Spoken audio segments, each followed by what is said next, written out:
देखिए, इस वीडियो में हम लोग पढ़ेंगे महत्तम समापवर्तक। इसका मतलब होता है क्या? HCF। HCF का मतलब हाईएस्ट कॉमन फैक्टर। HCF मतलब हाईएस्ट कॉमन फैक्टर।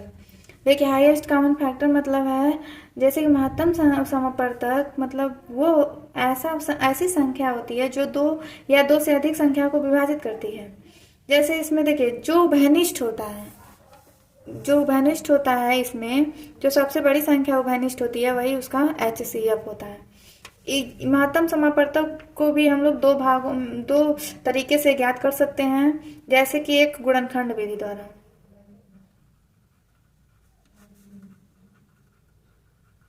और दूसरा भाग विधि द्वारा। तो पहले तो हम लोग गुणनखंड विधि से मालूम करते हैं।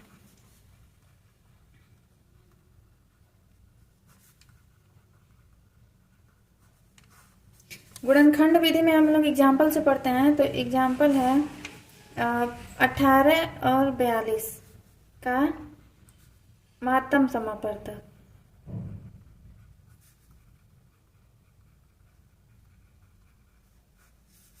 इसका महत्तम समापवर्तक बताइए। तो हम लोग गुणनखंड विधि से चलेंगे। तो 18 को गुणनखंड तरीके से लिख देंगे। जैसे 18 को 2 गुणे 3 गुणे 3 लिख सकते हैं। 2 3 6 6 3 18। अब 42 का एलसीएम लेके उसको गुणनखंड की तरह लिखेंगे तो 2 6 गुणे 7 हो गया। फिर देखिए, इसमें देखेंगे कि दोनों में क्या कॉमन है। तो दोनों में 2 है, फिर 3 है, बस इसका HCF। इसके बाद देखिए, इसमें होता है हाईएस्ट कॉमन फैक्टर, जो अधिक से अधिक जो कॉमन होता है। जैसे ये दोनों में 2 है गुणे दोनों में 3 है, बस यही हो गया इसका HCF। 2 3 6, बस ये इसका हो गया महत्तम समापवर्तक यानी कि HCF। अभी दूसरा एग्जाम्पल मतलब ले लें।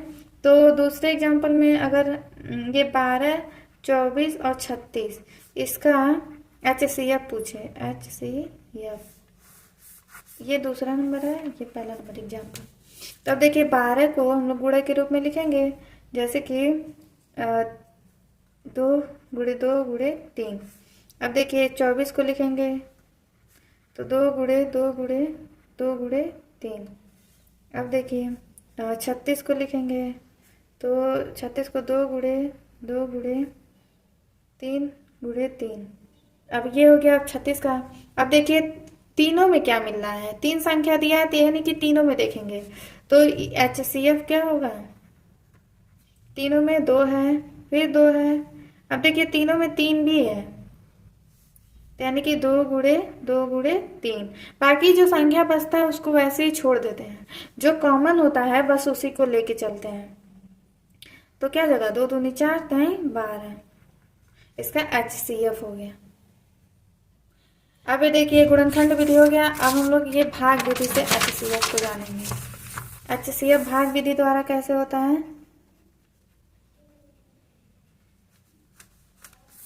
भाग विधि में देखिए, HCF भाग विधि में मतलब ऐसा मतलब जिसका शेषफल जब तक 0 ना हो तब तक उसको भाग देते हुए चले जाएंगे। देखिए, एग्जाम्पल लेके अगर हम समझाते हैं तो 72 और 126 का महत्तम समापवर्तक बताइए, यानी कि HCF बताइए। तो इसका हम लोग अगर भाग विधि से निकालते हैं तो देखिए, जो सबसे छोटी संख्या रहती है उसको इधर लिखते हैं, जो बड़ी संख्या रहती है उसको बीच में लिखते हैं। इसका भाग करते चले जाते हैं जब तक कि शेषफल 0 ना हो। तो भाग देंगे तो भाग दीजिए तो एक बार में जाएगा 72, घटाएंगे तो इसको 4, फिर आएगा 5। फिर देखिए, ये शेषफल जो बच रहा है, फिर ये 72 इधर आ जाएगा। फिर एक बार भाग देंगे तो एक बार में जाएगा, तो घटाएंगे तो इसको बचेगा 12 में 4 जाएगा 8, फिर 1 18 बचा। फिर जो ये शेषफल बचा है ये वाली संख्या इधर आ जाएगी। तो 18 का पहाड़ा पढ़ेंगे, 18 से 18 54। अब देखिए, ये पूरी विभाजित हो गई, यानी कि नीचे अब कुछ नहीं, एक भी शेषफल नहीं बचा। तो जो यहाँ पे जो संख्या बचती है जिससे पूरा विभाजित होता है वही उसका HCF होता है। यहाँ पे हम लिख सकते हैं HCF बराबर 18।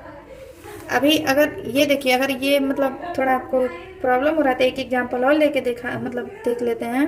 तो दूसरा एग्जांपल अगर हम लोग लेते हैं, मान लीजिए कोई संख्या है 300 और 396, इसका HCF। अगर इसका HCF निकाले हैं तो कौन सा छोटा है? 300 छोटा है तो 300 पहले लिखेंगे, 396 बड़ा है तो इसको बीच में लिखेंगे। अब इसको भाग देंगे। देखिए, चाहे एक संख्या दे, चाहे दो संख्या, चाहे तीन संख्या, कितना हो संख्या देंगे, सबसे छोटी संख्या इधर लिखेंगे, फिर इधर उससे बड़ी संख्या। तो इसमें एक बार में जाएगा तो 300, घटाएंगे तो 96 बचेगा। फिर 96 जब बचा है तो ये वाली संख्या इधर आ जाएगी 300। फिर इसको भाग देंगे तो देखिए, इसको हम लोग भाग देंगे तो लगभग में ये 3 बार में जाएगा, तो 288 आएगा। अब इसको घटाएंगे तो देखिए कितना बचेगा, 10 में से 8 जाएगा तो 1, 12 बचा। फिर ये जो बचा है 96, तो ये इधर आ जाएगा 96। अब 12 का पहाड़ा पढ़िए कि 96 आ जाए, तो 12 बटे 96। देखिए अब पूरा पूरा विभाजित हो गया, यानी कि ये किस संख्या से विभाजित हुआ है? 12 से। यानी कि इसका HCF बना 12।